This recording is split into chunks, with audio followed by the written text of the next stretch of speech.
というわけでね、本日も黙々木曜日のライブ配信していきたいと思います。対戦よろしくお願いします。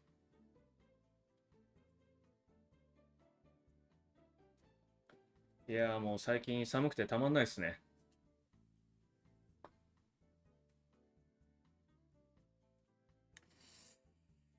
もうね、大雪が降った日にね、外出て死ぬかと思いました。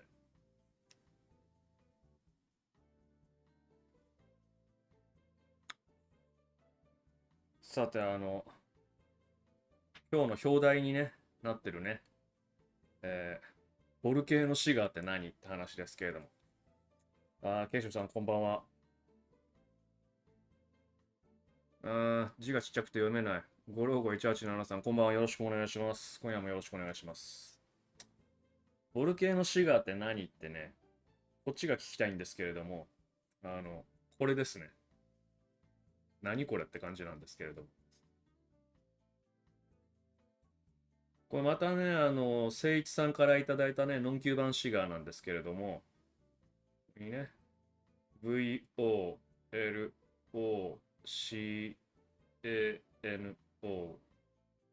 ボルケーノシガーズって書いてあるんですよ、これ。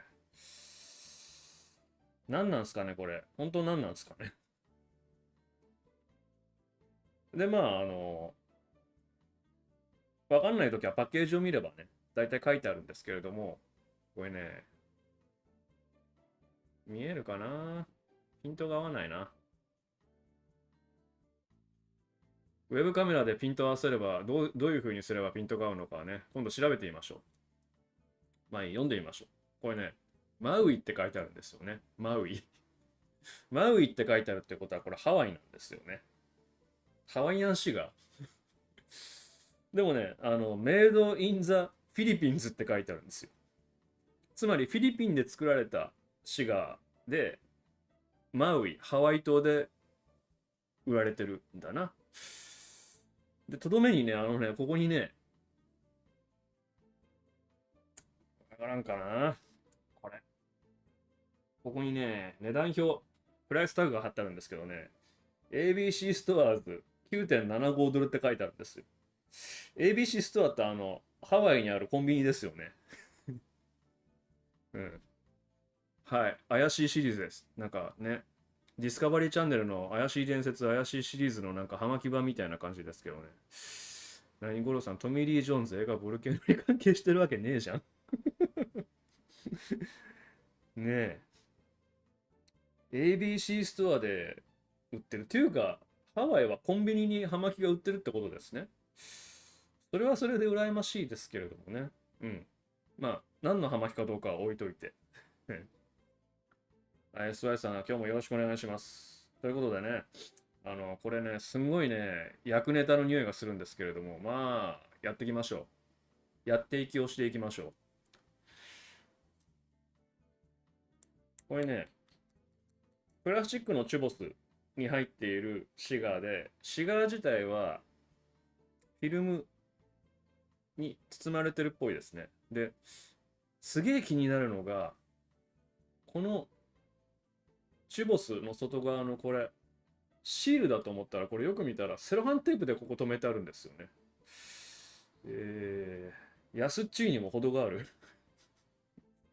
9.75ドルね。だいたい今の相場で日本円で1030円ぐらいですか、もっとかよくわかんないけど。まあ、そんなもんだからそんなもんでしょう。これね、セロハンテープを切って、これ剥いでみたいと思います。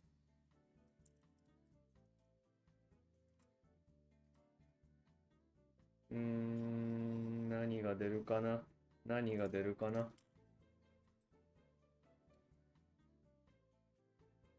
お、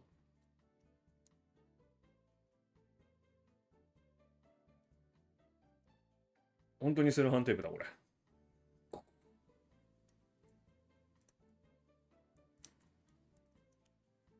こいつ剥がれそうで剥がれない。剥がれそうで剥がれない。こんばんは、ベッカムさん。シールになってんじゃん。なんでセロハンテープみたいになってんだろう。でもこれで、これのラベルが見れますね。はい、これ前景。せいさんの入先も知りたいですね。せいさんはね、せいさんの息子さんがハワイに行った時に、買ってきて、それお土産としてもらったとかなんか言ってましたけれども。これね、これね、上から読むと、バニラ、マックナット、これマカダミアナッツのことですね。フレーバー、ボルケーノシガーズ。バニラとマカダミアナッツフレーバーって書いてあるので、もうこの時点で、着工シガー、味がついてるシガーっていうのが決定してしまったんですよね。いや、また着工シガーかよ。うーん。美味しくないんだよね。本当に。まあ、後から味を継ぎ足すようなものでね、美味しいものなんて世の中ありえないので、まあいいや。ね、やっていきましょう。うん。これゴムだな。まず試験管みたいな感じだけど。こんなん。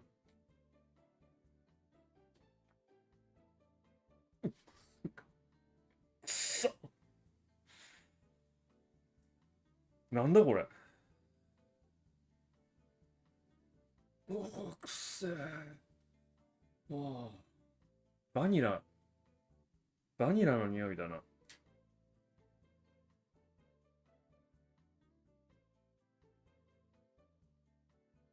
すごい不穏なバニラの匂いだな。バニラアイスじゃなくて、無理くり作ったバニラの香料の匂い。なんだろう。地方のヤンキーのビップカーの中の匂いがするな、これ。うん。でね。お、おー、すげえ匂い。もうこれ、わかるかな。香料のね、黒いつぶつぶがね、付着しちゃってますね。これガラスか、ガラス臭いな。あ、リングないんだ。ノーリングだね。いやー、すごい香りが。これ吸うの恵方はまぎ吸いでお願いします。それは恵方を向いて、吸い切るまで一言も喋らないっていうこと。放送事故になる。まあいいや、やっていきましょ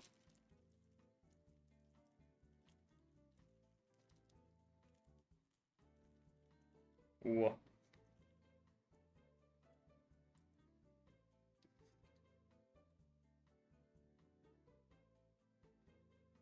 うん。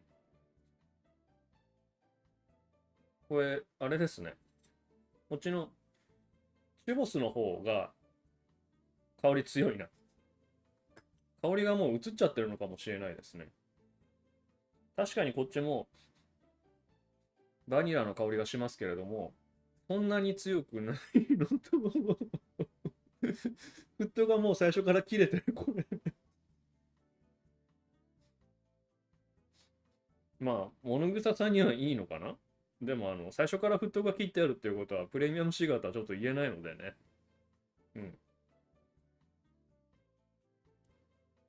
あ、唇に味がついた。あんま。ああ。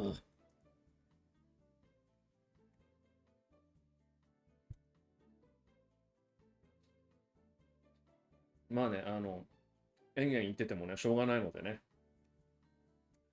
てみましょうかね。覚悟決めて。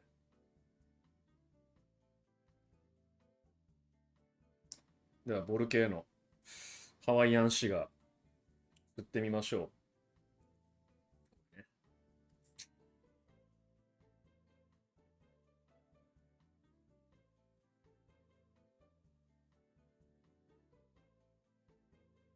ラッパーはね、ちょっと薄めのマデューロですけど、まだら模様になってて、このまだらの部分は香料とかのシミでしょうね。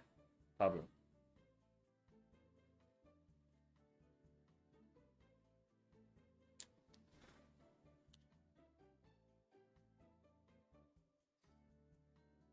すんごい臭いな。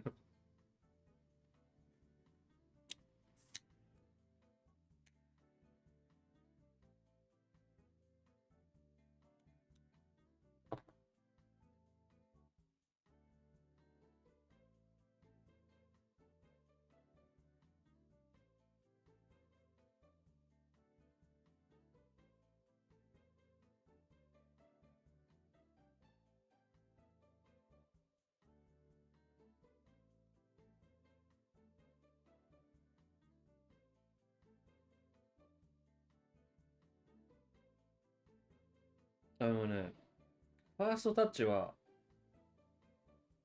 思ったより悪くないです。すんごい着工シガーだからガツンってバニラの香料が来るかなと思ったけど、そんなに濃くはないですね。むしろ枯葉の味がします。落ち葉の焚き火の味がする。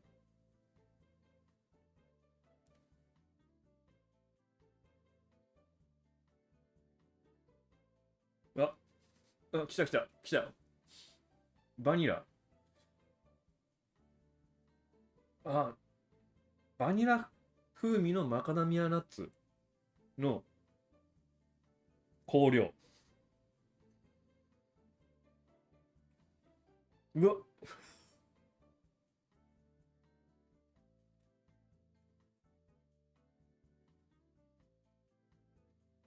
まずっ。うわ、まずいな、これ。うわ、まずい。すごいまずい。なんだこれ。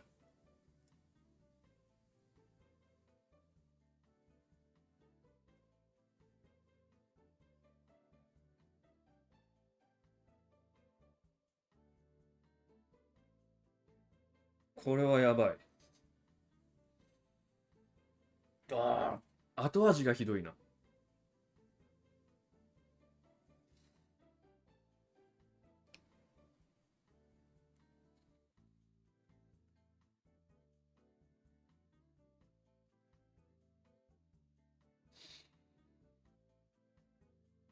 眉間にシワがあって。シワ寄せざるを得ないっすよ、これ。うわ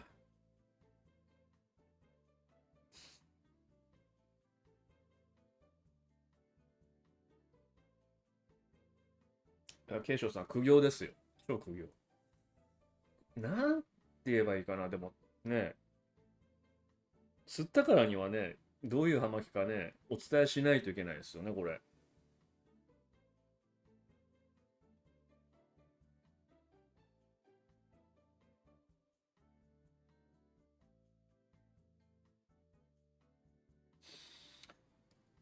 はい。このハワイアンシガーボルケーノ、バニラマカダミアナッツですけれども、えバニラ全面っていうよりも、マカダミアナッツにバニラ風味がついてるような感じなんですね。名前だけ聞いたら美味しそうですけれども、そのつけてる味よりもさらに、なんだろう、落ち葉、そこら辺に落ちてるような落ち葉の焚き火、カラカラに乾いた落ち葉なんか口の中に詰め込まれたみたいな苦さの方が上行ってますね。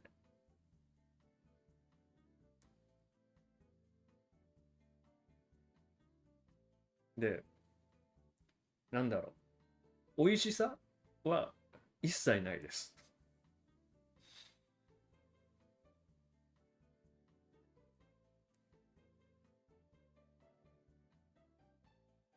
で、甘き加えた後、唇にこの香料の味が残ってて、ベタベタのそれを舐めると非常にまずいです。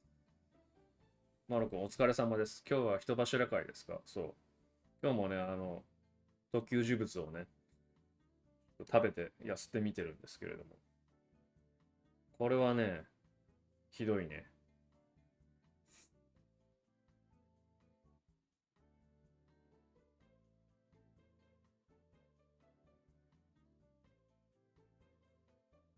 うん。コンディションが悪いっていうのも多分あると思うんですけど、まあコンビニにね、ヒュミドルはないでしょうから、ABC マークで売ってる葉巻だったら、まあ、そうなるだろうなっていう風な感じなんですけれども、何をもってこれを作ったんですかね。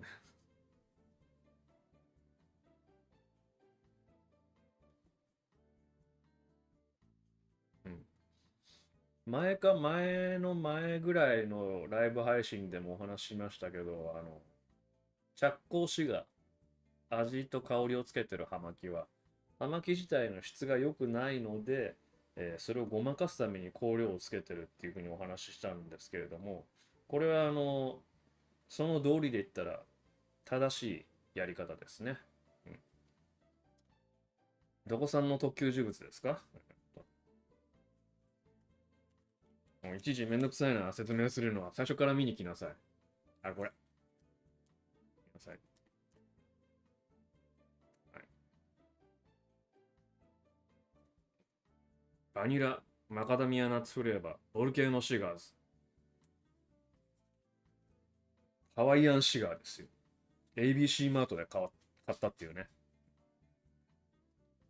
はい、こんばんは。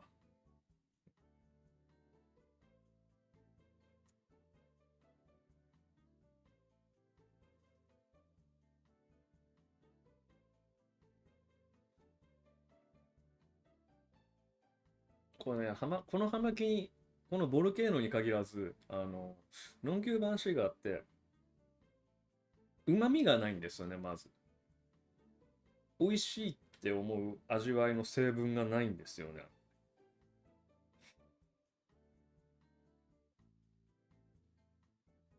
で、味として不快なところ、人間、ゴミって言いますけれども、甘い、しょっぱい、苦い、あとなんだっけ？辛いか。でも辛いは味じゃないよな。旨味も含まれる。このね、そのいい味がね、一個もないんですよね。苦いしかない。その感じだと前にしたハワイアンシガーの方がまっそうな感じですね。あったね。木のチューボスに入ってたやつね。あっちの方が美味しいと思うな。あっち着工じゃなかったからね。着工はね、本当にね、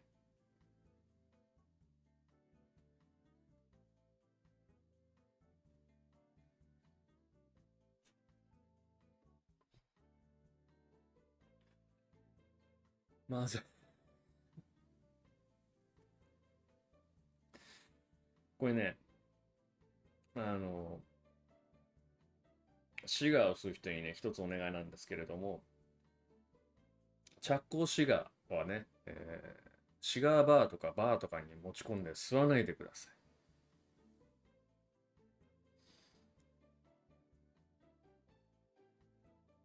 一人きりで吸ってください。あ、そうそう。甘み、塩味、酸味、苦味。酸味だ、酸味。うまみ。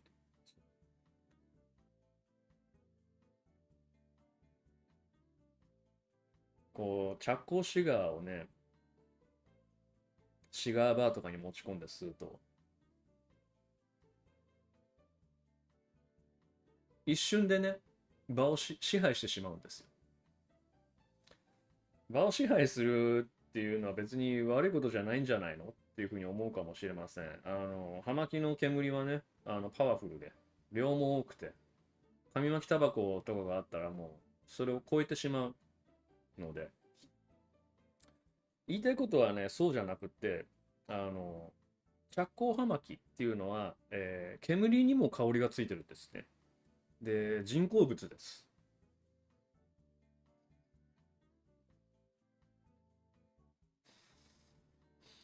プレミアムシガー、ハバノスっていうのは、すべて手作りで作られてて、全部自然素材なんですね。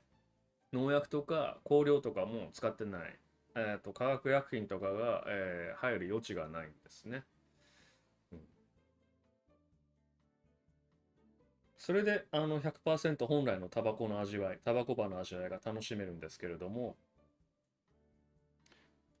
こういう香りをね、人為的につけてる着香シガーをそこで吸うと、全部ね、それを上をかぶせてしまうんですね。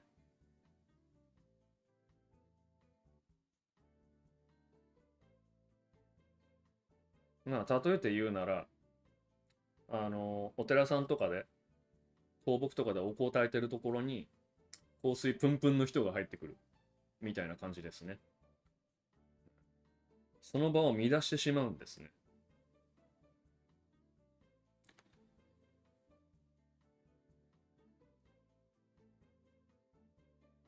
だからね、あのその葉巻はおやめくださいっていう風に言うバーマンもいます。そういう風な人がいた。で、言わなかったとしても、必ず心の中で思ってるし、両隣のお客さんもそう思ってます。ので、恥ずかしいので、やめましょうね。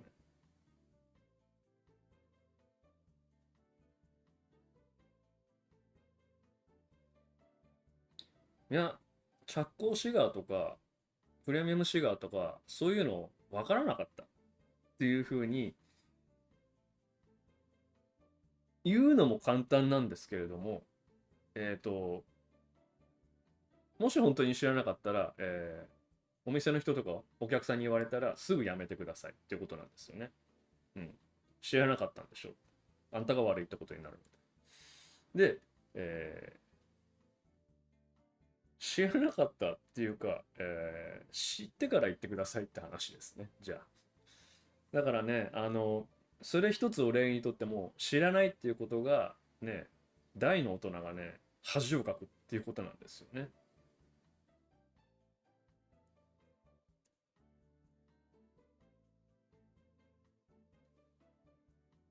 まあ、こういうふうなものもそうですし、偽葉巻とかもそういうふうなことになりますよね。知らなかった。葉巻は知らずに吸ってた。わからなかった。いうふうなので、逃げるのはいい大人がやることではないので。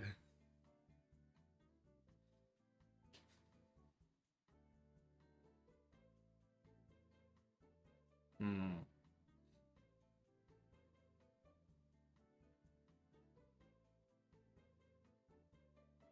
吸い進めれば変わるかなと思ったけれども、変わらんす。うん。で、こうね、美味しいっていうふうにポジティブに言うことはね、どんなものでも言いたいんですよ。まずいっていうふうにね、言い切るのもあんまりね、したくないんですよね。うん。だってネガティブじゃないですか。それが好きな人もいるかもしれないですし、ね、そういうふうなところを考えると、まずいっていうふうに一言で言い切らずに、いやー、ユニークな味してまんなー、みたいな感じで、京都人仕草みたいな感じで言い換えるっていうふうなのもしてたんですけれども、えっとね、ものには限界がある。すんげえまずいこれ。もうっすね。ごめん。ダメだ。あのね、葉巻もね、葉巻を扱う人間の一人として、どのような葉巻であってもね、リスペクトして、すべて吸うっていうの、それをね、心情にしてるんですけれども、無理なものは無理。ダメだ。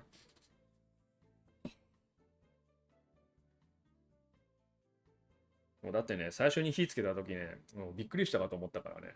まずすぎて。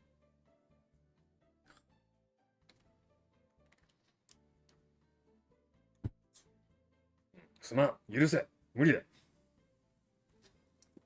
ということでね、エマージェンシーシガー、ハバのススを、でもいいよね。うん、ありがとう。やったー。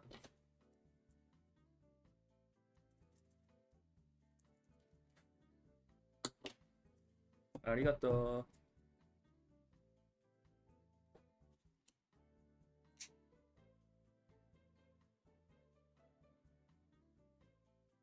迷ったらね、オヨデモントレーって昔の人はね、言ったらしいですけれども。ということで、オヨデモントレー、ペティロブスト様の出番です。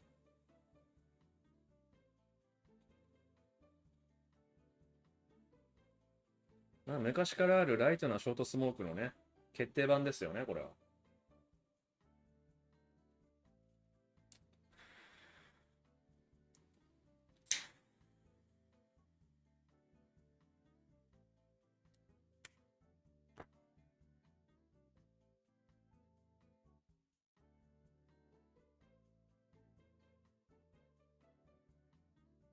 ありがとう。ふぅ。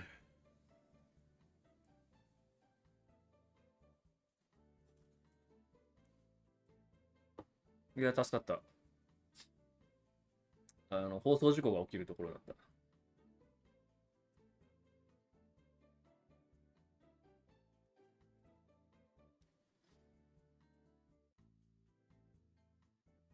これね、ほんと。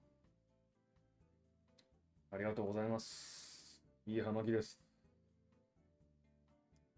はい、ハバノスでね、お口直しさせていただきます。先ほどね、話があったね。甘み、塩味、塩味ですね。酸味、苦味、旨味。これもね、例えば甘みとか、あの塩味っていうのは全部プラスではないんですよね。変な甘さ、変なしょっぱさっていうのもあります。で、いい酸っぱさ、いい苦味、ビターっていうのもあります。それはね、葉巻も食べ物の一つなので、え食べ物と同じ。食べ物でも良くない甘みとか、良くない塩味とかもある通り、葉巻もね、良くない塩味、良くない甘みとかもあったりするんですけど、ハバノスはね、全部プラスなんですよね。プラス。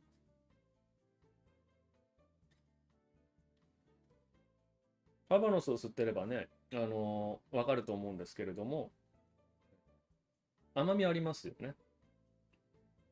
蜜っぽい甘さだったりとか、本当になんか砂糖みたいな甘さのやつとかもありますよね。植物由来の甘さです。あとはね、しょっぱさもあるんですよね、実は。海のミネラルみたいな感じの味がするやつもあります、ハバノスで。で、酸味、酸っぱさですね。これ、葉巻は醸されて、要は菌の働きでできてるので、酸味を感じるものとかもあります。で、酸味でもプラスになってる酸味、柑橘っぽい味とかね、は、ケドル性とかでも味わえますよね、あれは。うん。で、苦味です。ビターってやつですね。ビターといっても、顔がキュッとなるような苦さじゃなくて、心地よいビター感ってやつですよね。これはね、本当葉巻の特徴の一つだと思いますよ。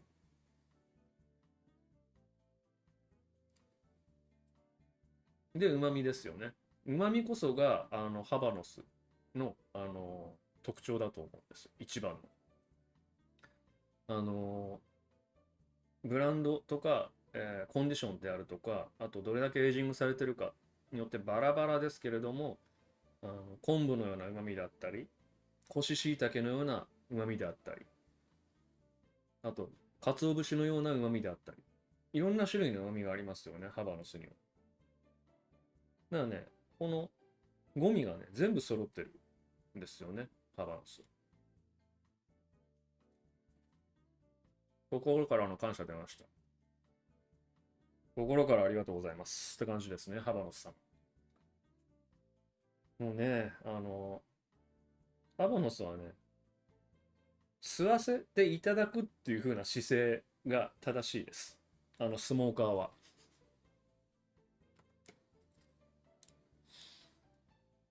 文句つけるようなものではないんですよね。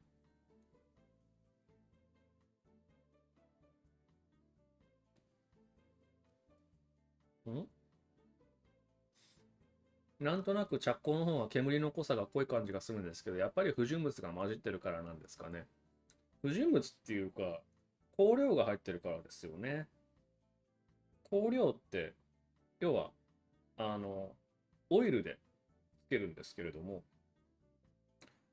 まあ、その成分が入る分、まあ、煙が濃い、重たいっていう風な感じになるのかなとは思いますね。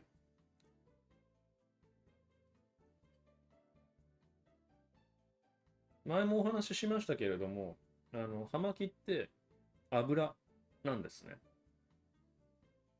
吸ってて壁につくやつ、茶色いやつね、油ですから。タールって油のことなので。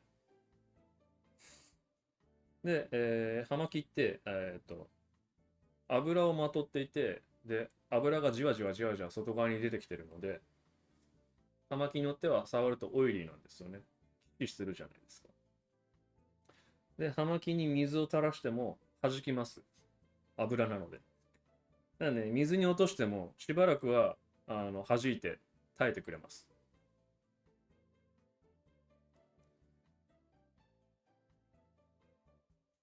この人間口にするものって水系か油系かのどっちかなので、葉巻は油系だっていうふうなことを頭に置いとくと、何かと合わせるときとかマリアージュに役に立ちます。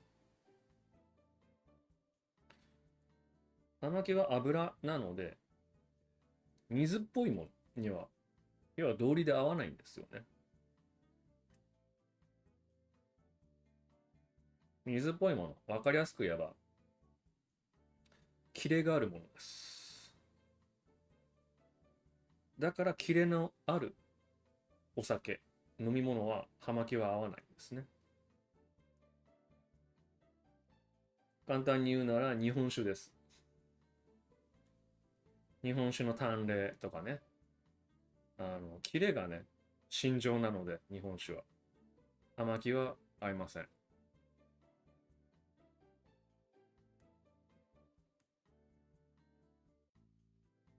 まあ、どうしても合わせたいっていうんだったらね、亀に入れてる古酒とかね、黄色く色が変わってるような、角が取れたような、で、甘いやつとかですね。それなら合うかもしれませんね。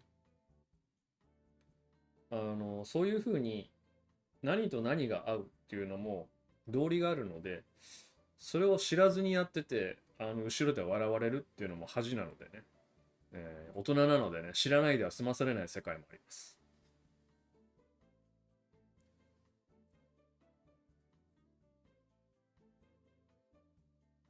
何 ?SY さん。五十嵐さんがハワイアンで大変な時というに、私は初のハバノス、ロメオ・フリエタのペティロイヤルス吸い始めました。香り、すごいです。感動です。ああね、ペティロイヤルね。ああ、葉巻、吸っとりまんな。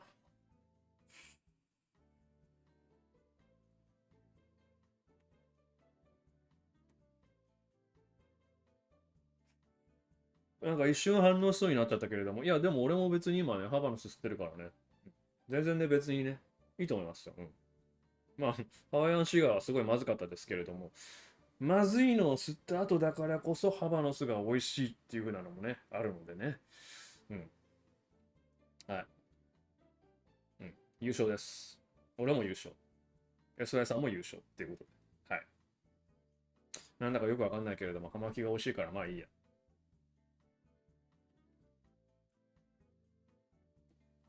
何の話してたんだっけ。ああ、そうそう。ヒレのあるものは基本的にタブー、NG、合わないんですけれども、そもそもマリアージュっていうのは何かと何かを足して1たす1が2になるんじゃなくて、1と1を足したら4とか5とか10になること。予想もしてなかったような相互作用で新しいものが出来上がることをマリアージュっていうので、チャレンジしてみるのはいいと思います。これ合わねえだろうっていう風なものを合わせると出てくる驚きの新しいものがマリアージュなので、だから葉巻とキレがあるものを合わせるっていうのは絶対やめろっていうふうには言わないです。セオリーは NG です。と言います。なぜなら発見があるかもしれないからです。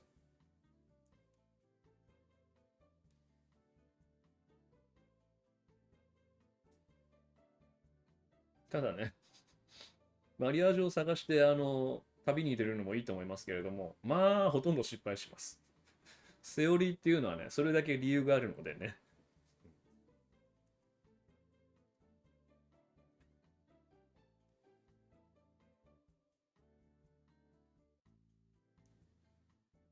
だからね、普通はあの油と油を合わせるんですよね。水と油を合わせてもね、混じらないのでね。最初は油と油、同じ曲、同じ属性で合うもの同士の組み合わせを探していった方が楽です。それを探し尽くしてなんかないかなっていう風に探すようになったら、あっと驚くマリアージュを探せばいいと思いますよ。見つけたら教えてください。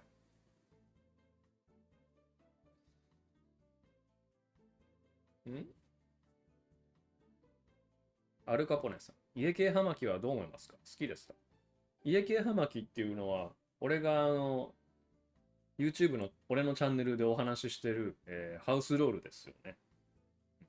ハウスロールについてお話ししたときに、家系葉巻と工場横流しの葉巻2種類あるっていうふうにお話ししたと思うんですけれども、家系葉巻っていうのはこういうハバノスを作った残りかす、もしくは、ハバノスを作るのにクオリティで達してないタバコ葉をショップに卸して、そのショップ好きのトルセドールが巻いて売ってる観光客用の葉巻ですね。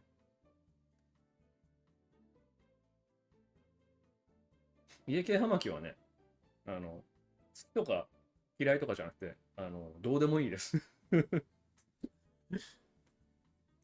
まず第一に、あの、ハバノスより100%格が落ちます。なぜなら、ハバノスになれなかったものを使って作るので、当たり前なんですよね。だからショップとかで、その家系葉巻、ハウスロール売ってますけれども、同じビトラ、同じビトラだったら、ハバノスより絶対安いんです。100%そうです。高いのはありえないです。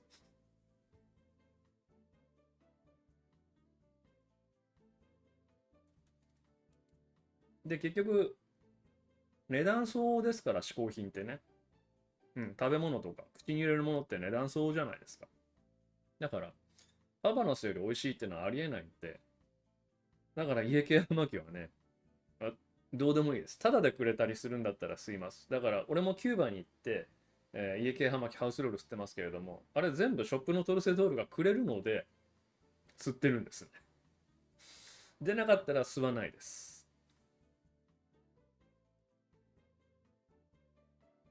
日本でもね、ハウスロールをね、なんか売ってる連中とかいますけれども、結局出どころはキューバじゃないですか。で、キューバでは、例えば、ロブストのハウスロールは、ロブストのハバノス、何分の1かの値段とかで売ってるんですね。まあ、当たり前ですね、原材料とか考えたら。だから、それを日本に持ち込んだとしても、日本で売っているハバノスのロブストサイズよりも高くなる道理がないんですよね。うん、これを何て言うかというと、ぼったくりなんですね。要はそういうのを知らない人を、餌にしてるんでしょう。カモにしてるんでしょう。友人と葉巻を楽しんできますので、これにて失礼いたします。次週もよろしくお願いいたします。いいっすね。ね、語らいながら葉巻をするのは楽しいですからね。友達大切にしないといけないですから。いってらっしゃいます。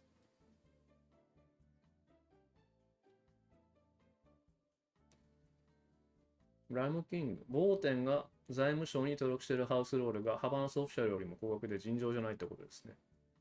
うーん。まあ、深く突っ込んだ話はしてあげないであげますけれども、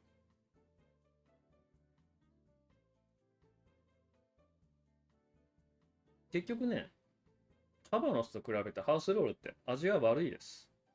えどう、就職しても綺麗にいようとしても、それは無理です。事実なので。で、葉巻の味決めるのって前もお話ししましたけど、ハウスロールを巻いてるトルセドールじゃないんですよね。トルセドールはその原材料を巻いて形にしてるだけ。なので、葉巻の味を決めるレシピとかを決める人は、別の職人がいます。その人が味を決めてるので。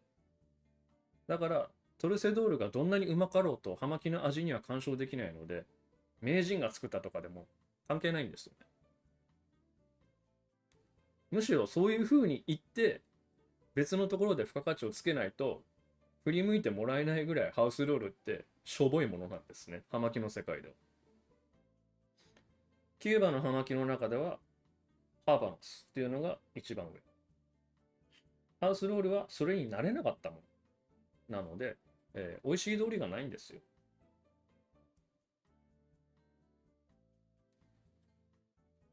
ハウスロールって全部味違うじゃないですか。そういうもんなんですよみたいな感じに言うやつがいますけれども、そういうもんじゃないはずなんですよね、葉巻って。ハーバノスは例えばオヨデモントレのペティロブストだったら、オヨデモントレのペティロブストっていう味があるんですよ。若干誤差の範囲で違ったりしますけれども、コアとなる、その葉巻自体の個性っていうものは存在するんですね。でもハウスロールはみんなバラバラなんです。なんでかっていうと、要はカスで作ったから。ハバノスを作るために、切られた端材とかを集めて作ってるので、その中でレシピっていうものを組み立てることができないんですよね。ある材料から作らないといけないからライブになる。まかないご飯みたいなもんです、飲食店の。ね。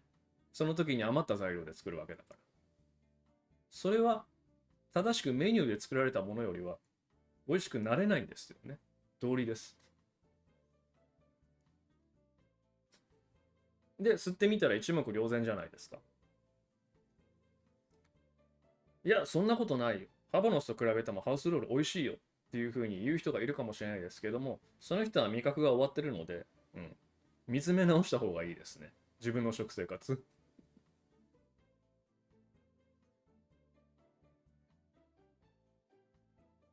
最近都内のシガーバーよく回ってますが、ハウスロール推しのバー多いですね。まあ、だから、利ザヤが取れて気軽に売れちゃうからでしょ。ただ、売ってる側はね、葉巻に詳しいっていうわけじゃないと思うので、知ってて売ってるかどうかっていうのはわからないですよ。ただ、ハウスロールがハバナスよりも格上とか、最上級の葉巻っていうふうに思ってるんだったら、それは大間違いなので、うん、修正した方がいいですね。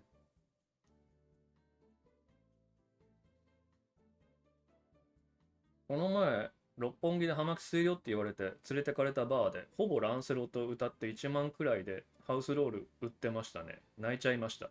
それ俺も泣いちゃうだろうな。ほぼランセロってなんだよ。偽ランセロってことじゃない。で、1万でしょ。ランセロより高いじゃん。ランセロの代替品なのにランセロよりも高いって意味わかんないよね。もうその時点で嘘じゃんっていう風な話になる。動画でも話したけれども、あの、工場横流しの葉巻とかね。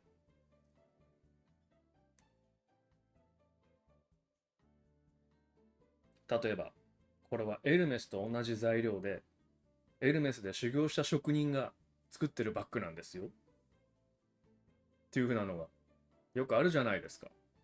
それはね、エルメスでも何でもないんですよ。エルメスが認めた工場で、エルメスのロゴが押してあって、エルメスのショップに並んでいて、エルメスの箱と袋に入れられて出されないとエルメスではないんですよね。それと全く同じなので。これは工場でコイーバ巻いたんだけど、コイーバのリングがついてないだけでコイーバなんだよ。っていう風に出してくる輩がいますけれども、それコイーバじゃねえから。さっき言ったのと同じ。エルメスじゃないじゃんっていうのと全く同じです。でもね、葉巻の世界はね、なぜかピュアな人が多くて、そうなんですかっていう風にね、鵜呑みにする人めっちゃ多いんですよね。不思議ですよね。これが例えば腕時計とか車とかお酒とかだったら、んってみんな思うんですけれども、やっぱりね、葉巻特別なものっていうふうに考えてる人が多い結果だと思うんですね、それは。葉巻っていうのは何か特別なものなので、何かしらハードルが高く、作法があって、それに精通しないといけない。している人っていうのはすごい偉い。みたいな感じの錯覚が多分あると思うんですよね。そうでもない。そうでもないです。葉巻のことについて何のかの言ってる人のね、9割、10割、10割って言っちゃったけど、ほとんどはほとんど知らないです、葉巻のこと。もし知ってたら、ハウスロールがすごいいいものだなんてね、口が裂けても言えませんよ、知ってたら。知ってて言ってるんだったら嘘つきになるのでね、そこら辺は、こう、シガーチャンネルの方でね、動画作って解説してますので、見てみてください。どうぞ。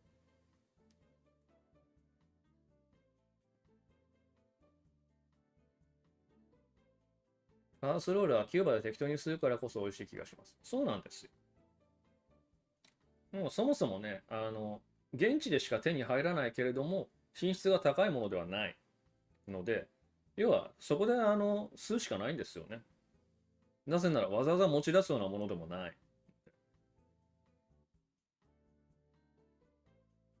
要は希少だけれども別に価値は高くない。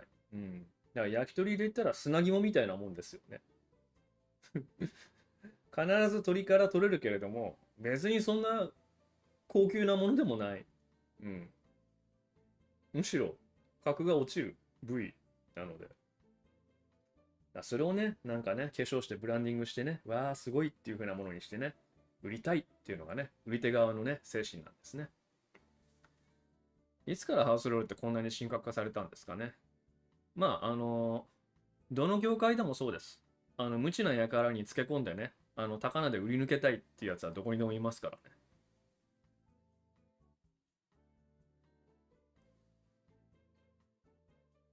そういうのはね、大昔から繰り返されてきたことなの。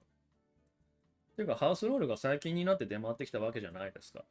10年、20年前から普通にね、出回ってましたからね。インターネットでね、そういうふうに誇張された情報とかがね、あっという間に広がるようになっただけの話なのでね。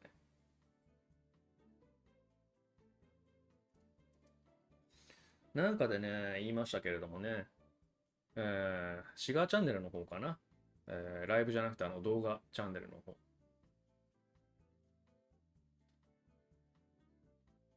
ね、知らずに説明するのはバカですけれどもね。知ってて嘘ついて説明するのはね、詐欺ですからね。どちらにもね、ならないように、どちらにも引っかからないようにね、気をつけましょうね。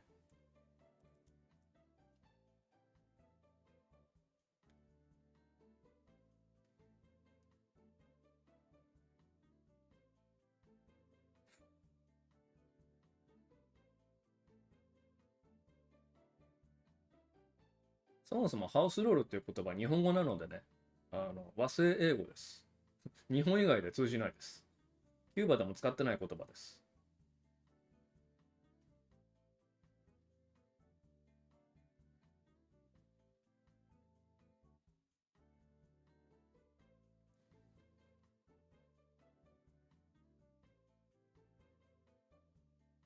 まあ、ハウスロールはハウスロールなりにいいところがあるかもしれません。うん。ハウスロールでいいところって言ったら、まあ、激安なところですよね。ものすごい安いですから。キューバで5、6ドルで買えますから。ロブストサイズぐらいのが。どんなにうまく作ったとしても、まあ、1本10ドルいかないでしょう。あとはもう味がバラバラで、そんなに美味しくないから、なんかね、そういう原初の葉巻の息吹みたいなのを感じる。キューバの昔のタバコ農家とかこんなの捨てたのかなっていう、そういう生感。珍しい方のレアじゃなくて生の方のレア感を感じたい人とかはいいかもしれないですね。でも、それを賛美するんだったら、ハバノスを同時に賛美してはいけないですよね。ハウスロールを持ち上げるんだったら、ハバのその、例えばレゼルバだろうと、グランレゼルバだろうと、エディションリミターだとかの限定品とかであろうと、それを持ち込んじゃいけないですよね。だって矛盾してるじゃないですか。ハバノスの方が上じゃないの、ハウスロールの方が上じゃないの、どっちなのっていう風に。だからね、突き詰めておくと、矛盾してるっていうのがわかるんですよね。玉木のことに詳しくない人でも、その文脈だけ見て考えれば矛盾してるっていうのがわかるはずなんですよ。玉木のことを知ってるんだったらなおさらです。その矛盾に気がつかないのか、それとも、気がついてないふりをしてるのか、まあいろんなユーザーいますからね。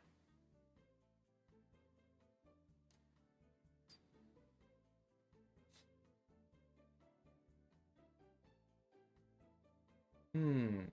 まあいろいろな見方があるかもしれないですけれども、ハウスルールについてはね。俺の見方は、しょうもないです。むしろ、葉巻業界の、益にはならないですね。害になります。なんでかっていうと、偽葉巻はハウスロールから作られるので、ね。ハウスロールに本物のリングとかをつけてね、売ってるやつとかもいるのでね、気をつけましょうね。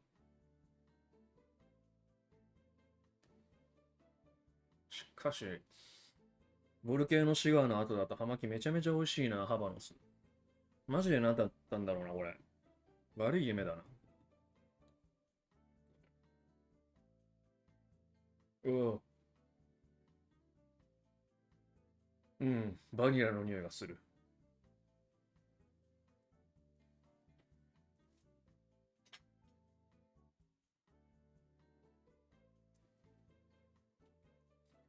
メイドインフィリピンっていうことは、フィリピンリーフを使ってるのか。フィリピンで作ったタバコの葉を使ってるのかな、これは。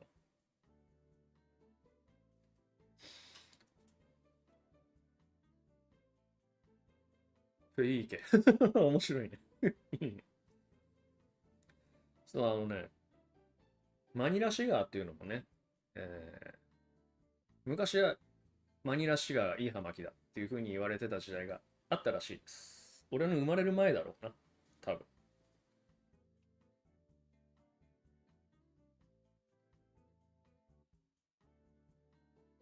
ていうのもですね、あのタバコの葉っぱっていうのは世界中大体どこでも作れます。あんまり寒くなけれ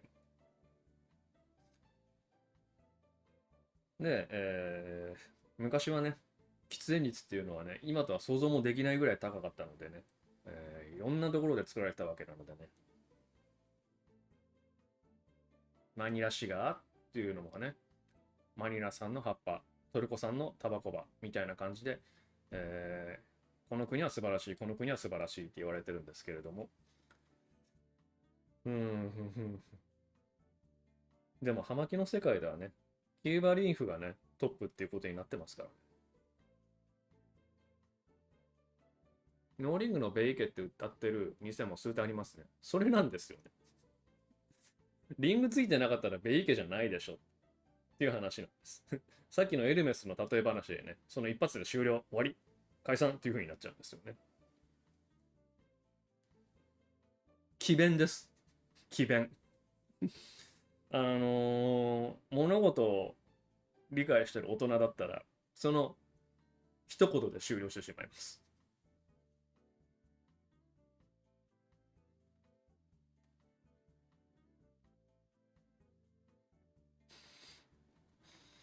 じゃあなんでこのロレックスの腕時計は、ロレックスの王冠のマークがついてないけれども、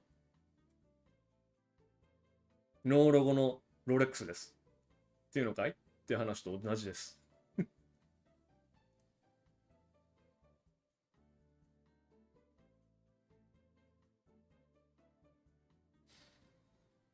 マニラシガーね、フィリピンでタバコの葉っぱは、まあ今でも細々と栽培されてると思いますけれども、多分ね、あの、プランテーション化が進んで、もうバナナプランテーションばっかりになって、それを作るためにタバコの畑とかを潰しちゃってるしてるんで、フィリピンにはもうそういう風な特産として大量にタバコ葉を生むっていう風な余地はもうないと思いますね。多分。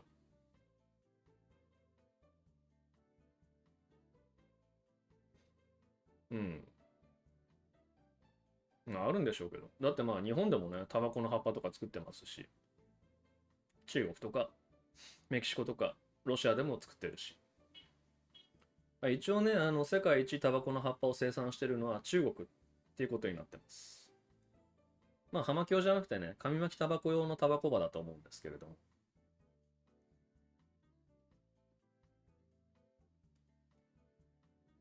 うん。だってフィリピンで作られるもののイメージって言ったらもう、トップはバナナじゃないですか。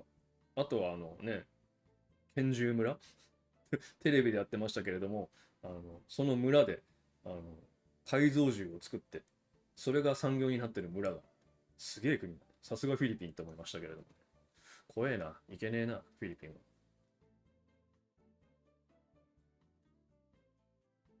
日本が本気出したらうまいハマ作れますかね。うん。無理でしょうね。にべもなく言ってしまいましたけれども。よくね、そういうふうなね、たらればの話とか出るんですけれども、前もお話ししましたけれども、この葉巻用のタバコ葉の種っていうのは、ドミニカ、ニカラグア、ホンジュラスでも栽培されてますけど、その種ってみんなキューバから持ち出してきたものなんですよ。でも作った葉巻の味全然違いますよね。なんでかっていうと、気候と土壌が違うんですよね。種が同じでも。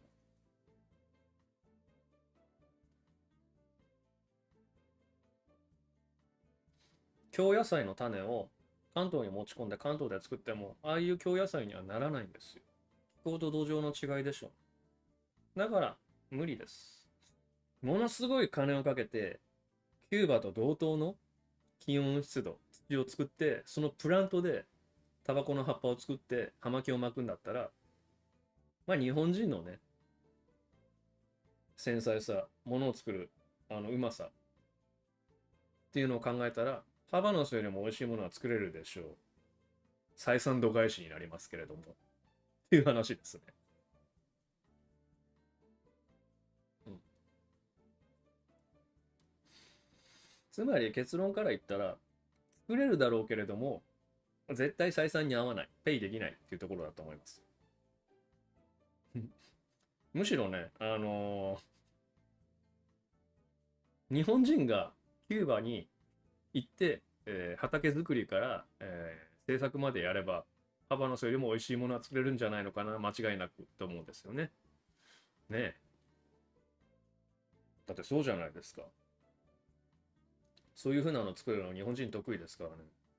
お寿司だってね、握り寿司だって、ね、熟練の職人が握れば、はいって、2貫出して、一個一個米粒が同じ数かって調べた時あるんですよね。なんかのテレビ番組か何かで見ましたけれども。5歳1、2粒なんですよね。すごいっすよね。フリーハンドでそれができるぐらいまで修練を積むわけですから、キューバの葉巻はね、全部巻いて型の中に入れて、固めて作ってますから、何力でね、固めて。日本人だったらフリーハンドでも、その全部寸分たがわずロブストとかコロナとか多分作れるんじゃないのかなっていうふうに、俺は思ってます。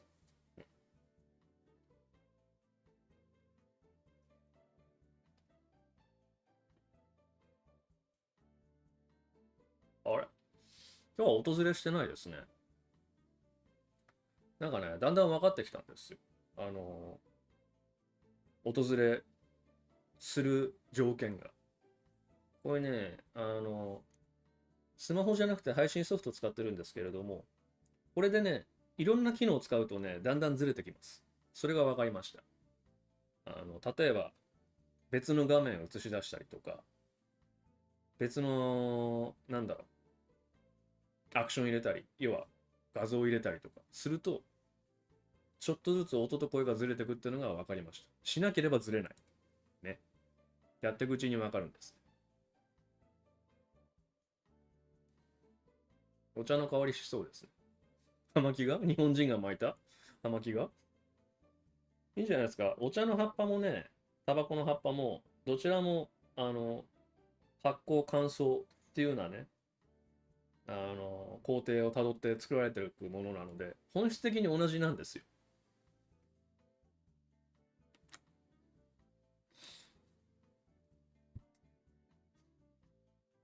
お茶の場合は、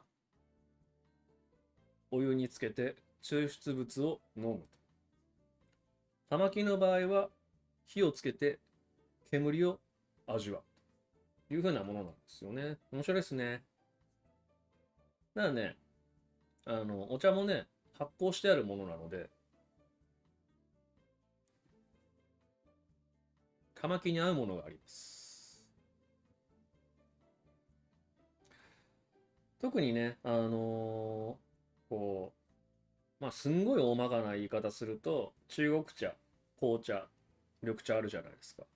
発酵、半発酵。で、ほぼ発酵してない緑茶みたいな感じになるでしょ。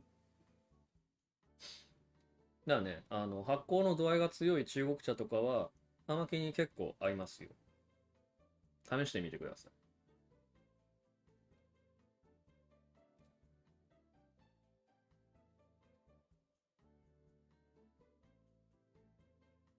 そういうふうにね、自分が合うだろうっていうふうに思う組み合わせを見つけていくっていうふうなのも、葉巻の楽しみ方の一つなんだよね。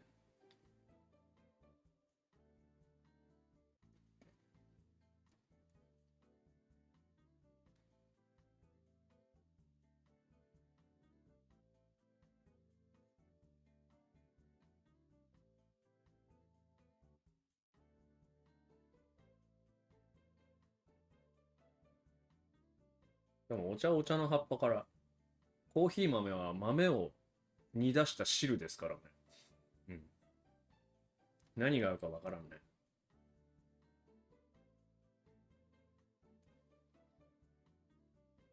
慶尚さん。この前やっと初めての吸盤紙が手に入れることができたのですが、加湿するなら何パーセントでどれくらい寝かすのが良いのでしょう。ボベダを使ってみようと思います。うん。まず、どういう状態で手に入れたんでしょうか？一本だけでしょうかね、それとも箱ごとでしょうかね。あのーハバノスの場合、箱を開けると中にこのぐらいの薄紙が入ってるんですけれども、それ説明書なんですね。そこに湿度何パーセント、温度何パーセントで管理してくださいって書いてあります。説明書なので。それを見ましょう。ちなみにそれは、湿度65から70%、温度16度から18度って書いてあります。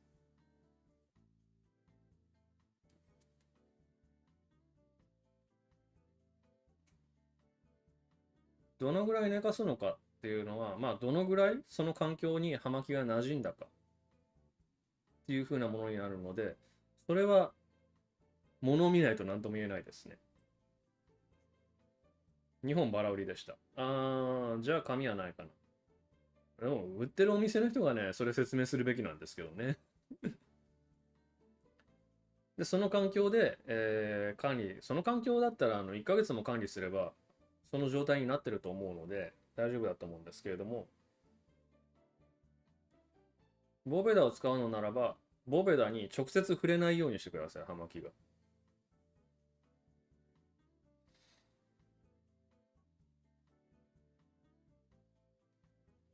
まあ、詳しくは、あの、五十嵐達也のシガーチャンネルっていうね、すごいね、葉巻に特化したチャンネルがあるので、そこで見てみてください、動画。そこで全部解説してありますので。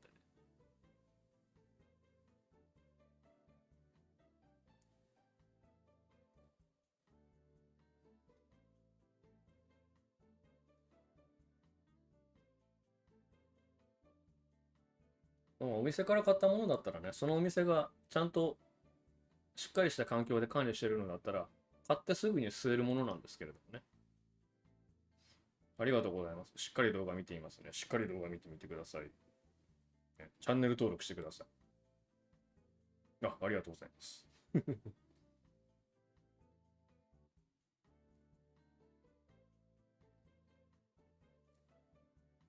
ね、家電製品にもね、説明書が入ってるのと同じように、葉巻もね、箱の中に説明書入ってるのでね、見ない人のなんと多いことかっていうふうにいつも思ってるんですけれども、見なさいやと。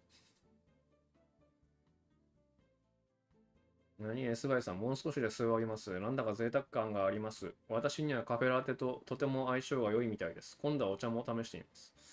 まあね、お茶もね、コーヒーもね、あと乳製品はね、葉巻はすごく相性がいいのでね。俺もまあ今そうですけれども、カフェラテは合いますよ。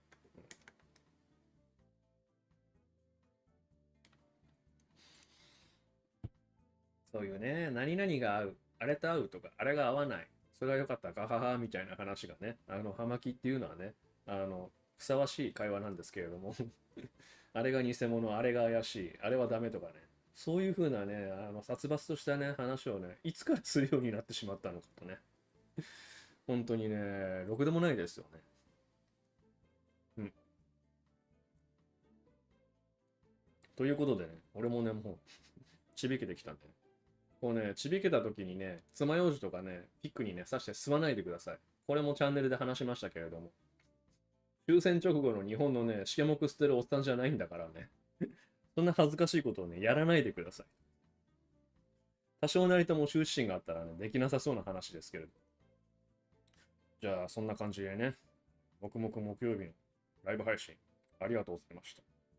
また来週見てくださいね。来週気合があればやります。ではまた。